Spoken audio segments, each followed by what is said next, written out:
Hello everyone, welcome to JIBC everywhere. So दोस्तों, जैसा कि आप सभी को पता है, इस सीरीज में हम कवर कर रहे हैं anti money laundering and know your customer. इसका उद्देश्य ये है कि आप सभी लोग अपनी IIBF यानी Indian institute of banking and finance जो सर्टिफिकेट एग्जामिनेशन करता है, जो सर्टिफिकेट के लिए एग्जामिनेशन होती है, अलग अलग डोमेन पर होती है। उसमें से एक है AML और KYC। ठीक है, तो आप वो एग्जामिनेशन को क्लियर कर सकें। ओके, सो इस सीरीज में अभी तक हमने 7 चैप्टर्स को कवर कर लिया एंड आई होप आपने वो सारे ही चैप्टर्स को देख लिया होगा। इस सेशन में हम डिस्कस करने वाले हैं money laundering and correspondent banking. Okay, so चलिए शुरू करते हैं। और पहले हम समझते हैं स्ट्रक्चर को कि हम क्या क्या इस चैप्टर के अंदर कवर करने वाले हैं। तो सबसे पहले हम डेफिनेशन को ही कवर करेंगे कि करस्पॉन्डेंट बैंकिंग होती क्या है। इसके बाद में हम समझेंगे डिलीजेंस ऑन करस्पॉन्डेंट बैंक क्या है। शेल बैंक की हम बात करेंगे कि शेल बैंक क्या होती है। इसके बाद हम डिस्कस करेंगे FATF identified countries. FATF means financial action task force. Okay, उससे आइडेंटिफाइड जो कंट्रीज है उसके अंतर्गत जो कंट्रीज आती है, ठीक है, जो AML पर काम करती है, उसको हम बात करेंगे। इसके बाद हम एक्सचेंज आवर्स की बात करेंगे और लास्ट में हम बात करेंगे फॉरेन ब्रांचेस की। ओके, सो चलिए शुरू करते हैं। और सबसे पहले देखते हैं हम definition correspondent banking. One bank correspondent gives service to another means respondent. Okay, so one bank correspondent, जो एक बैंक है जो सर्विस प्रोवाइड कर रहा है, उसे हमने क्या माना, करस्पॉन्डेंट माना। ठीक है, और जो सर्विस प्रोवाइड कर रहा है किसी दूसरे बैंक को, वो क्या हो जाएगा, रिस्पोंडेंट। जो उस सर्विस को एक्सेप्ट कर रहा है वो क्या हो गया, रिस्पोंडेंट हो गया। तो करस्पॉन्डेंट और रिस्पोंडेंट ये दो कॉन्सेप्ट होते हैं इस करस्पॉन्डिंग बैंकिंग में। ठीक है, तो अब इस करस्पॉन्डेंट बैंकिंग के अंदर क्या क्या चीजें आती है, उसके पहले हम समझते हैं कि बैंक क्या होता है। तो देखिए, बैंक एक ऐसा इंस्टीट्यूशन है, या इसको हम बोल सकते हैं कि इसका इस्टेब्लिशमेंट के पीछे क्या एम था। तो सेविंग हैबिट को इनकरेज करने के लिए, है ना, सेविंग हैबिट को इनकरेज करने के लिए बैंकिंग सेक्टर की शुरुआत हुई। बैंक्स को स्टेब्लिश किया गया 1770 में। लेकिन वो जब भी कोई बैंक किसी भी टाइप का कोई सर्विस प्रोवाइड करता है, चाहे वो कोई भी फंक्शन को डील कर रहा हो, तो उसे बैंकिंग सेक्टर के अंदर कोई ना कोई नेम दे दिया जाता है, और उसी में से एक होता है करस्पॉन्डेंट बैंकिंग। ओके, क्लियर यहाँ पे। अब जो करस्पॉन्डेंट बैंकिंग है उसके अंदर क्या आता है, जब वो अपनी कोई सर्विस प्रोवाइड कर रहा है किसी अनादर बैंक को जो कि रिस्पोंडेंट है। ओके, सो क्या क्या सर्विस हो सकती है उसके अंदर। तो जैसे कि फंड मैनेजमेंट हो गया, है ना, या फंड मैनेजमेंट कह सकते हैं, फंड ट्रांजेक्शन्स कह सकते हैं, इंटरनेशनल वायर ट्रांसफर आ सकते हैं, डिमांड ड्राफ्ट और मेल ट्रांसफर है। डिमांड ड्राफ्ट में DD की बात कर रहा हूँ। ठीक है, इसके बाद में हम चेक क्लियरिंग प्रोसेस की बात करें, जो CTS चेक ट्रांजिशन सिस्टम के थ्रू होता है, पेएबल थ्रू अकाउंट्स। ओके, सो ये सभी चीजें आती हैं। एक जो बैंक है दूसरे बैंक का इंटरमीडिएटरी बनता है इंटरनेशनल बिजनेसेस के लिए। ठीक है, क्लियर यहाँ पे। सो चलिए आगे बढ़ते हैं। अब इसके बाद में हम देखते हैं, जब भी करस्पॉन्डेंट बैंक रिलेशनशिप स्टेब्लिश करते हैं, बैंक को पहले पूरी डिलीजेंस करनी पड़ती है। Okay, bank must gather sufficient information about respondent bank. Okay, यानी जब भी कोई बैंक किसी भी टाइप का कोई रिलेशनशिप मेंटेन कर रहा है, कोई भी बिजनेस रिलेशनशिप हो सकता है, चाहे वो कोई एक्विजिशन से रिलेटेड हो गया, वो कोई फंड ट्रांजैक्शन से रिलेटेड हो गया, तो उसके लिए उसे जो भी रिस्पोंडेंट बैंक होगा उसकी एक सफिशिएंट इंफॉर्मेशन को गैदर करना पड़ता है। अब उसके अंदर क्या क्या पैरामीटर्स होते हैं, या हम कह सकते हैं उसके अंदर क्या क्या स्कोप हो सकता है, तो उस डिलीजेंस में हम कुछ पैरामीटर्स चेक करते हैं। जैसे बैंक का nature, okay, nature of business and management हो गया। इसके बाद हम बात करें तो major activities, customer mix, geographics, major activities और कस्टमर्स मिक्स करता है। जो भी मेजर एक्टिविटीज है और जो कस्टमर्स के द्वारा जो प्रोवाइड की जाती है, उनको मिक्स करके एक एक्टिविटी को डील करना। बैंक की जियोग्राफिक्स, कहाँ पर बैंक है, किस कंट्री में बैंक है, वहाँ का ज्योग्राफिकल एरिया कैसा, इकोनॉमिकल एक्टिविटीज कैसी है, ये सारी चीजें। ऑपरेटिंग प्रोसेस और एथिकल वैल्यूज भी इसका एक पार्ट है। AML CFT कंप्लायंसेस हो है उसके अंदर, AML CFT ये बहुत इंपॉर्टेंट है। इसके बाद हम KYC AML policies and process को डील करते हैं, क्योंकि केवाईसी जो कि नो योर कस्टमर है, ये रिस्क, ये कस्टमर की आइडेंटिटी को वेरीफाई करता है। ठीक है, इसके बाद हम देखते हैं पर्पस ऑफ अकाउंट ओपनिंग, कि अकाउंट ओपन करने के पीछे क्या एक उद्देश्य है। ओके, इसके बाद हम देखते हैं third party usage of account, उस अकाउंट का कोई थर्ड पार्टी यूसेज है या नहीं, या इन फ्यूचर होगा तो उसके क्या आउटपुट निकल के आएंगे, उसके क्या आउटकम्स हो सकते हैं। इसके बाद regulatory supervisory framework of a country, उस देश की जो रेगुलेटरी अथॉरिटी है, जो सुपरवाइजरी फ्रेमवर्क है उस कंट्री का, वो क्या कहता है, वहां के रूल्स एंड रेगुलेशन के अकॉर्डिंगली ही हमारे जो सर्विसेज है वो प्रोवाइड हो पा रही है या नहीं हो पा रही है। तो ये सारी चीज हम इसके अंतर्गत देखते हैं। ये सब चेक करना जरूरी है, वहां नहीं तो क्या होगा, वहां पर रिस्क बढ़ जाएगा। यदि हम ये सारी चीजों को एनालिसिस नहीं करेंगे तो बैंकिंग सेक्टर में क्या होगा, रिस्क बढ़ जाएगी, और फिर रिस्क बढ़ेगा तो कहीं ना कहीं इन्फ्लेशन बढ़ेगा और इकोनॉमी अनस्टेबल हो सकती है। ओके, चलिए आगे बढ़ते हैं। डिलीजेंस ऑन करस्पॉन्डेंट बैंक में ही रेगुलेटरी एक्शंस क्या हो सकते हैं। तो देखिए, जो रेगुलेटरी एक्शन है उसे भी चेक करना बहुत जरूरी है। अगर बैंक पे कभी मनी लॉन्ड्रिंग या टेररिस्ट फाइनेंसिंग इन्वेस्टिगेशन हुआ है तो वो इंफॉर्मेशन यूजुअली पब्लिक होती है, उसे इंफॉर्मेशन को पब्लिकली जो है रिलीज करना होता है। ठीक है, और जब नया रिलेशनशिप स्टार्ट किया जाता है, या हमें रिलेशनशिप, जो बिजनेस रिलेशनशिप है वो स्टार्ट यदि हम कर रहे हैं, तो बैंकर्स एक एनुअल रिपोर्ट और उस कंट्री का केवाईसी एएमएल फ्रेमवर्क भी स्टडी करता है।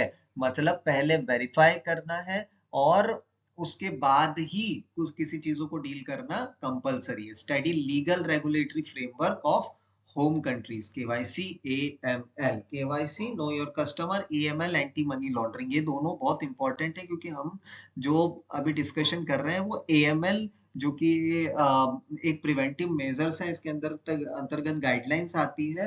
तो इसीलिए इन सभी चीजों को देखना बहुत जरूरी है, तभी जाकर मनी लॉन्ड्रिंग को कहीं ना कहीं हम रोक पाएंगे।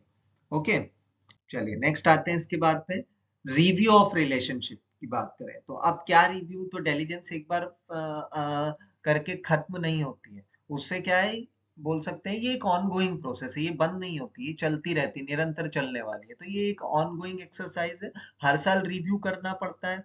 रिव्यू में चेक करना पड़ता है, क्या चेक करना पड़ेगा, सारी चीजें, इंफॉर्मेशन को चेक करना पड़ेगा, क्रॉस वेरीफाई करना पड़ेगा, क्वालिटी ऑफ ट्रांजेक्शंस को हमें देखना पड़ेगा। क्वालिटी ऑफ ट्रांजेक्शन्स के अंतर्गत क्या क्या चीजें आ सकती है, कि भैया वो अकाउंट सस्पिशियस तो नहीं है, सस्पिशियस है तो क्यों है, या वो अकाउंट नॉर्मल है। ठीक है, वायर ट्रांसफर्स कंप्लीट इंफॉर्मेशन के साथ आ रहे हैं या नहीं, क्यूरीज को जो भी क्वेरीज आ रही है उनका जवाब प्रॉम्प्टली आ रहा है या डिले हो रहा है। Okay, trade business money laundering का डाउट तो नहीं है।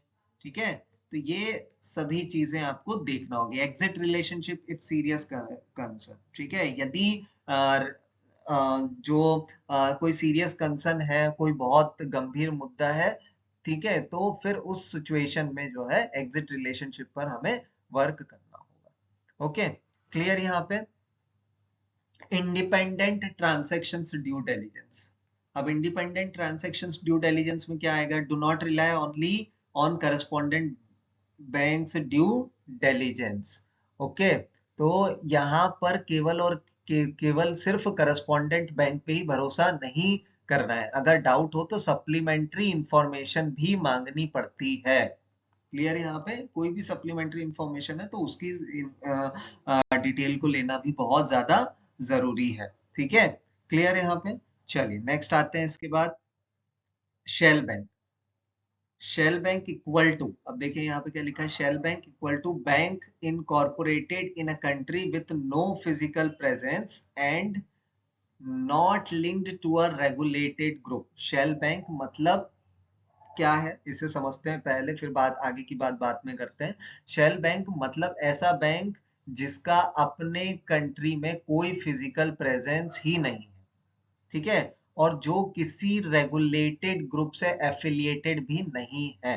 क्लियर हुआ है यहाँ पे? ये एक ऐसा बैंक होगा, जनरली बैंक्स क्या होते हैं, उनकी ब्रांचेस भी होती है, उनकी एक रेगुलेटिंग अथॉरिटी भी होती है, जैसे हमारे देश में reserve bank of India, Bharat की एक बैंकिंग सेक्टर को रेगुलेट करने वाली जो बॉडी है वो कौन है? रिजर्व बैंक ऑफ इंडिया, जिसका हेड ऑफिस मुंबई में, वो सभी बैंक्स को और एनबीएफसी को रेगुलेट कर रही है। तो शेल बैंक एक ऐसी बैंक है जिसका कंट्री में किसी प्रकार का कोई फिजिकल प्रेजेंस ही नहीं होगा, सारी चीजें वर्चुअल में होगी, और जो किसी भी रेगुलेटेड ग्रुप से एफिलिएटेड भी नहीं है। इंडिया में शेल बैंक्स अलाउड नहीं होते हैं, यहाँ पर इनको किसी भी प्रकार की कोई मान्यता नहीं है, not permitted in India. Bank must avoid relationship with shell bank. जो बैंक्स होते हैं वो जनरली शेल बैंक्स के साथ में रिलेशन, बिजनेस रिलेशन मेंटेन करना अवॉइड करते हैं, क्योंकि इंडिया जो है, इंडिया के अंदर इस शेल बैंक्स को स्ट्रिक्टली अवॉइड किया गया है। ठीक है, और ये इंश्योर करता है कि इनडायरेक्टली भी रिलेशनशिप शेल बैंक तक ना जाए।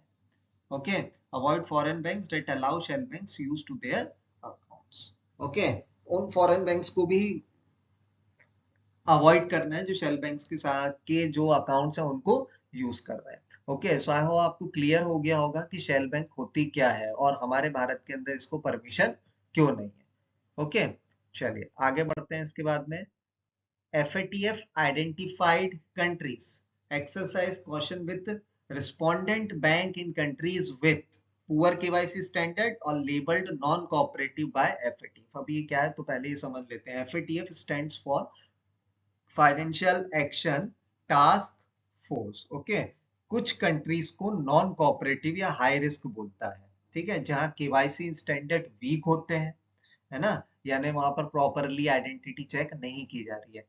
ऐसे कंट्रीज के बैंक्स के साथ रिलेशनशिप करते वक्त इनहेंस्ड ड्यू डिलिजेंस करना जरूरी है, मतलब उनकी एएमएल पॉलिसीज स्ट्रांग है या नहीं, और उनके थ्रू होने वाले ट्रांजैक्शंस को क्लोजली मॉनिटर करना चाहिए। ठीक है, ensure such banks have AML policies and procedure, apply enhanced due diligence for this account. So EDD इसे कहा जाता है। एक मैंने आपको बताया था सीडीडी, वो होता है कस्टमर ड्यू डिलिजेंस, ये होता है enhanced due diligence. Enhanced due diligence के अंदर हाई रिस्क जो कस्टमर्स होते हैं, हाई रिस्क जो अकाउंट्स हैं जिसमें बहुत ज्यादा ट्रांजेक्शन हो रहा है, उनको उनकी रिस्क को एसेस करने के लिए इसका यूज होता है। कस्टमर ड्यू डिलिजेंस के अंदर जो लो रिस्क है, ठीक है, जो जनरली जो रिस्क है उसको एक्सेस करने के लिए इसका यूज होता है। तो ये ईडीडी और सीडीडी, ये भी रिकमेंडेशन एफएटीएफ की 49 रिकमेंडेशंस में जो 9 स्पेशल रिकमेंडेशंस थी। ओके, 9 जो स्पेशल रिकमेंडेशंस थी उनमें से एक सीडीडी और ईडीडी का कॉन्सेप्ट था। ओके, ये हमने पिछले सेशंस के अंदर जो हमारे चैप्टर्स कंप्लीट हुआ उन्हीं में हमने ये डिस्कस किया था। ठीक है, चलिए नेक्स्ट आते हैं। इसके बाद एक्सचेंज आवर्स की बात करते हैं। एक्सचेंज कंपनीज के साथ रिलेशनशिप इंडिया में कॉमन है, क्योंकि एनआरआई बिजनेस इन्हीं के थ्रू आता है, लेकिन इनके साथ भी सेम डिलिजेंस अप्लाई होता है। ठीक है, relationship with exchange companies popular due to NRI business. NRI non resident Indian, जो भारत, जो प्रवासी भारतीय हैं, ठीक है, जो भारत में नहीं रहते हैं, विदेशों में रहकर जॉब कर रहे हैं, ठीक है, उनके साथ में हम जो है रिलेशन, उनके जो बिजनेसेस हैं उनसे हम एक्सचेंज रिलेशन मेंटेन करते हैं। ठीक है, अप्लाई सेम डिलिजेंस प्रिंसिपल्स, उनके साथ में हम सेम डिलिजेंस पर वर्क करते हैं, जैसे ईडीडी सीडीडी का कॉन्सेप्ट। ओके, और ये इंश्योर करना कि जो एक्सचेंज कंपनी है वो एएमएल कंट्रोल्स को स्ट्रांगली जो है फॉलो कर रही है। ठीक है, और कहीं ना कहीं जो मनी लॉन्ड्रिंग लिंक्ड है फंड ट्रांसफर को लेकर, उसको रोका जा सके। ठीक है, यानी ये इंश्योर करना है कि एक्सचेंज हाउस के पास स्ट्रॉन्ग सिस्टम हो, तो प्रिवेंट फ्रॉड और मनी लॉन्ड्रिंग से रिलेटेड जो भी कॉन्सेप्ट है उसको लागू किया जा सके। ठीक है, I hope it is clear. So let's move to the next, foreign branches. Indian banks abroad via branches subsidiaries face dual regulation. जो इंडियन बैंक्स है अब्रॉड में जिनकी ब्रांचेस या सब्सिडरीज हैं वो ड्यूअल रेगुलेशंस को फॉलो करती है। ऑब्वियसली देखिए यदि वो विदेशों के अंदर हमारी इंडियन बैंक यदि फॉरेन में जाकर यदि ब्रांचेस ओपन कर रही है तो उन्हें ड्यूअल रेगुलेशंस को फॉलो करना पड़ता है। एक तो हमारे देश के अंदर रिजर्व बैंक ऑफ इंडिया के रूल्स एंड रेगुलेशन, और जिस कंट्री में उनकी ब्रांचेस है, सपोज यूएसए में उनकी ब्रांचेस है तो वहां की जो सेंट्रल बैंक होगी, है ना, या आपकी रेगुलेटिंग जो अथॉरिटी है जो वहां की बैंक्स को और रेगुलेट कर रही है जो कि सेंट्रल बैंक, ठीक है, तो उनके रूल्स एंड रेगुलेशंस को भी उसे फॉलो करना पड़ेगा। यही कॉन्सेप्ट हमारे देश में भी होता है। For example federal bank, federal bank Bharat की बैंक नहीं है, फॉरेन बैंक है, ठीक है, यूएस बैंक है, तो वो यूएस की सेंट्रल बैंक के नॉर्म्स भी फॉलो कर रही है और इंडिया में रिजर्व बैंक ऑफ इंडिया के नॉर्म्स भी फॉलो कर रही है, ठीक है। तो HSBC, सिटी बैंक, ठीक है, HSBC है, फेडरल बैंक है, ठीक है, तो ये सभी जो है ये कॉन्सेप्ट को फॉलो करते हैं, ठीक है। They must follow KYC AML rules of home and host country. उन्हें अपने देश के रूल्स एंड रेगुलेशन KYC और AML से रिलेटेड और होस्ट कंट्री के रूल्स एंड रेगुलेशन को फॉलो करना होगा and adopt stricter rules where applicable, और स्ट्रिक्टली उन रूल्स को फॉलो भी करना है जहां पर वो चीजें एप्लीकेबल होगी, उन्हें अडॉप्ट करना पड़ेगा, अदरवाइज वो वहां पर बिजनेस नहीं कर सकते। ये कि हमारे देश का नहीं कॉन्सेप्ट, ये पूरे ऑल ओवर में, ऑल ओवर वर्ल्ड के अंदर यही है, ठीक है। Avoid high money laundering and terrorist financing risk jurisdictions unless necessary for trade, ठीक है। अवॉइड करना मनी लॉन्ड्रिंग और टेररिस्ट फाइनेंसिंग से रिस्क जो जुरिस्डिक्शंस है, यदि जो ट्रेड है, जो भी नेसेसरी ट्रेड है उन्हें छोड़कर। If present in risky jurisdiction apply stronger risk management measures. हालांकि हमारे देश के अंदर इस तरीके के स्ट्रॉन्गर रिस्क मैनेजमेंट मेजर्स हैं AML के अंतर्गत, और रिजर्व बैंक ऑफ इंडिया ने मनी लॉन्ड्रिंग को लेकर बहुत सारी गाइडलाइंस बनाई हैं जिनको फॉलो किया जाता है, ठीक है। So I hope it is clear. तो चलिए अब देखते हैं कुछ क्वेश्चंस, और फर्स्ट क्वेश्चन आपके सामने, which of the following statements about correspondent banking are correct. Correspondent banking को लेकर कौन सा स्टेटमेंट आपको सही लग रहा है बताइएगा।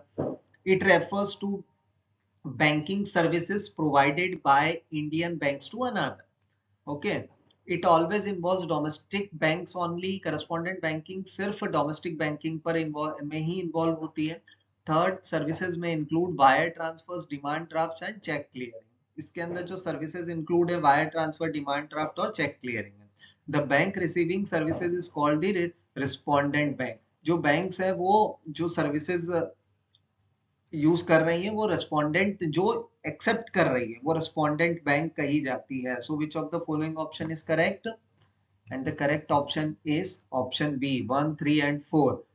ओके, देखिए ये जो it always involves domestic bank only ऐसा नहीं है। करस्पॉन्डेंट बैंकिंग तो कहीं पे भी हो सकती है, आपको तो रिलेशनशिप मेंटेन करना है ना। सपोज यदि स्टेट बैंक ऑफ इंडिया जो इंडिया की बैंक है उसने फॉरेन में एक फेडरल बैंक के साथ में क्या किया है, कोई रिलेशनशिप मेंटेन किया है, बिजनेस रिलेशन, ठीक है, कुछ बिजनेस ट्रांजेक्शन हो रहा है। ओके, सो यहाँ पर SBI सर्विस दे रहा है तो ये करस्पॉन्डेंट हो गया, ये एक्सेप्ट कर रहा है फेडरल तो ये रेस्पोंडेंट हो गया। तो इंटरनेशनल लेवल पे भी ये चीजें की जाती है, डोमेस्टिक बैंक ही इन्वॉल्व ऐसा नहीं है। Okay, next, which of the following should be included in due diligence of a correspondent bank. Okay, first, nature of business and customer mix. Second, management capability and AML compliance. Local festivals and cultural practices.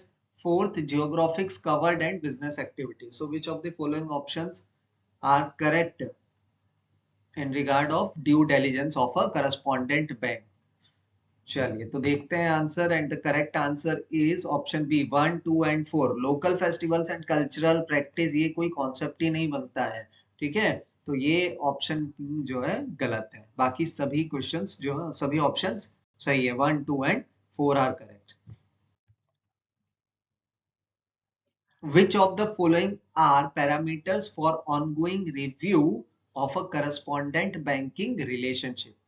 Okay, इनमें से कौन से parameters ongoing जो हमारी correspondent banking relationship है उसके लिए ongoing review के पैरामीटर्स हैं। First, quality of transactions originated by the correspondent. Second, wire transfer information compliance. Third, staff attrition rate in correspondent bank. And then response to inquiries for additional information. So which of the following option is correct? And the correct option is option A. Staff attrition rate in correspondent bank, ये भी ongoing review of correspondent banking relationship में नहीं आता है. ये attrition rate और staff attrition rate का कोई मीनिंग यहाँ पर नहीं निकलता है. correspondent बैंक के अंदर हम सर्विसेज की बात करते हैं. ठीक है, तो quality of transaction is correct. Wire transfer information तो हमने सर्विसेज में समझा था. और responses to inquiries for additional information, response देना कोई भी यदि कोई एडिशनल इंफॉर्मेशन है तो ये पार्ट होता है इसका.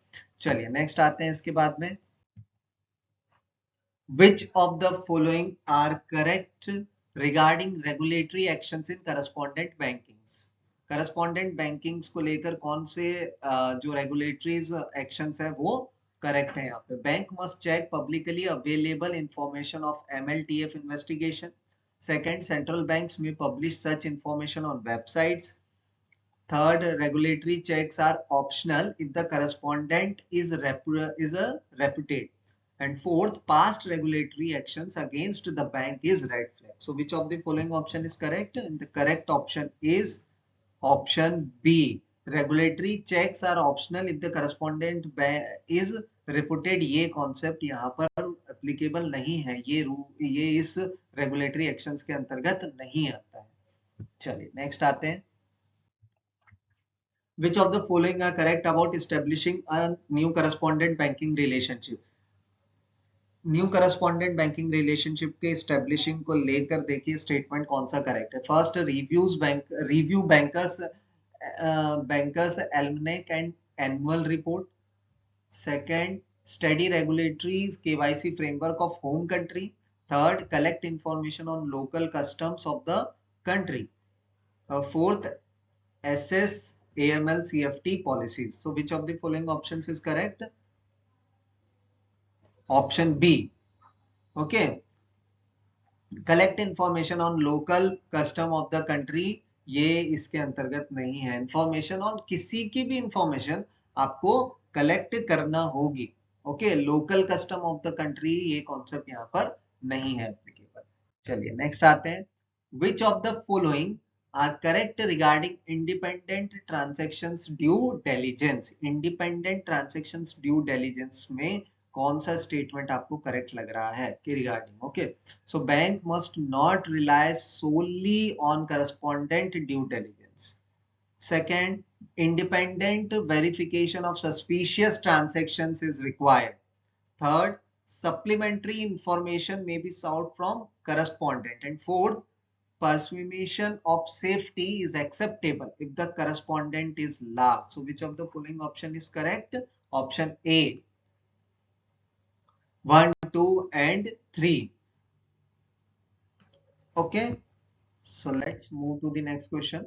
Which of the following are features of shell bank? shell bank के कौन कौन से features इसमें से आपको लग रहे हैं स्टेटमेंट में? Incorporated where no physical presence exists. Second, affiliated to a regulated financial group. ये एक फाइनेंशियल ग्रुप से रेगुलेट होता है, एफिलिएटेड है. Not permitted to operate in India. Bharat में ये अलाउ नहीं है, परमिट नहीं है इसको. Often used for money laundering. So which of the following option is correct? 1, 3 and 4. Okay, affiliated to a regulated financial group is not correct. Why? Because हमारे देश के अंदर शेल कंपनीज को लाइसेंस किसी भी संस्था से वो रेगुलेट नहीं होते. और भारत के अंदर शेल कंपनीज जो है, शेल बैंक्स जो है सॉरी, वो प्रतिबंधित है. ठीक है, बैन है. क्लियर? और इसके अलावा हमारे देश की बैंक शेल बैंक्स के साथ में किसी भी प्रकार का कोई रिलेशनशिप भी अवॉइड करती है एज पर regulatory bodies instructions. Okay, so let's move to the next question. Which of the following are correct about FATF identified countries? FATF identified countries के बेसिस पर कौन सा स्टेटमेंट आपको ट्रू लग रहा है? They may have poor KYC standards. बहुत poor KYC standard है. They are called non cooperative in ML and TF. ML TF को लेकर नॉन कोऑपरेटिव बिहेवियर है। Bank must apply enhanced due diligence. Banks को सिर्फ और सिर्फ बहुत जरूरी है इनहेंस्ड ड्यू डिलिजेंस को अप्लाई करना। And fourth, no relationship is ever allowed with him. So which of the following option is correct? Option A 1, 2 and 3, no relationship is ever allowed with him. ये जो fourth option है ये correct है। ठीक है, चलिए next आते हैं। Which of the following statements about exchange houses are not correct?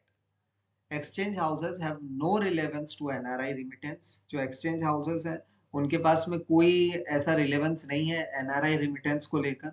Same due diligence principles apply for bank. Bank के साथ में same due diligence को applicable किया जाता है, apply किया जाता है। They must have adequate AML control. उनके पास में एक सफिशिएंट या एडिक्वेट AML कंट्रोल्स हैं। They can be used for fraudulent transfers if weak. And the correct answer is option B, only one. Okay, कौन सा इसमें से करेक्ट नहीं है? सो ऑप्शन बी यानी first. Exchange house have no relevance to NRI remittance. गलत है। मैंने आपको बताया था जो एक्सचेंज हाउसेस है, जो एक्सचेंज हाउस है, ठीक है ना, वो एनआरआई जो स्पेशली हमारे जो एनआरआईज हैं उन्हीं के बेसिस पर अप्लाई किया जाता है। चलिए नेक्स्ट आते हैं।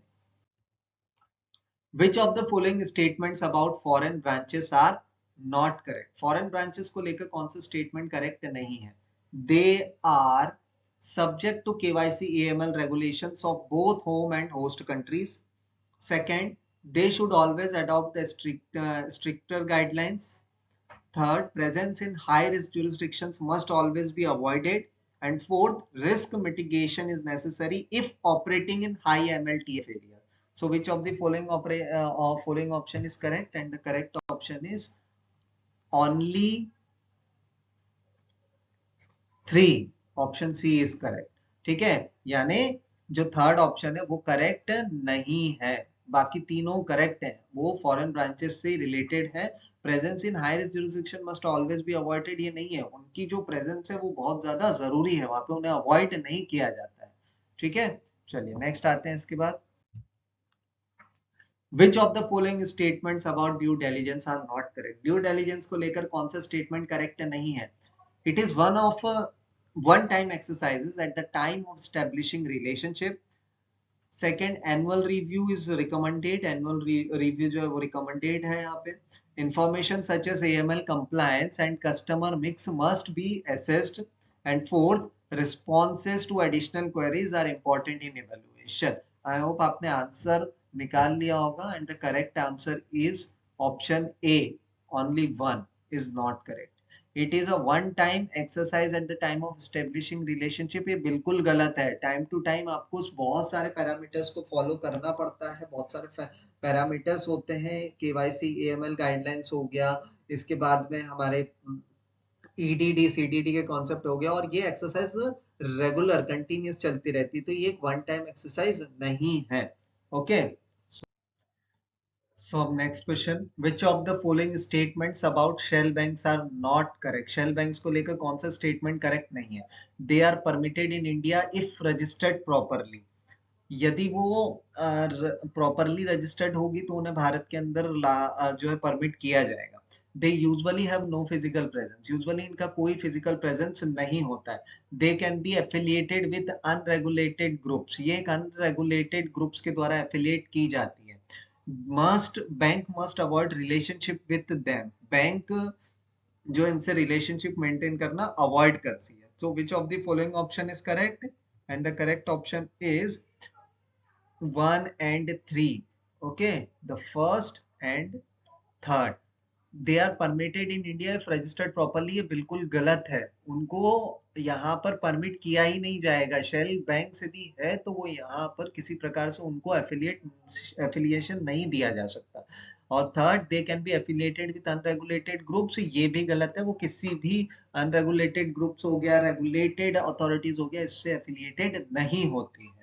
ओके, सो आई होप आपको ये क्वेश्चन क्लियर हुआ होगा। सो ओके, सो अब समय है इस सेशन को एंड करने का। आई होप आपको ये सेशन समझ में आएगा, और बाकी जितने भी चैप्टर्स अभी तक हो चुके हैं आपने उन सभी को प्रॉपरली जो है देखा होगा, और आपको एक बेटर अंडरस्टैंडिंग मिला होगा कि कैसे आप लोगों को अपने सर्टिफिकेशन एग्जामिनेशन को डील करना है। ठीक है, तो अगले सेशन में मिलेंगे एक और चैप्टर के साथ। तब तक के लिए थैंक यू।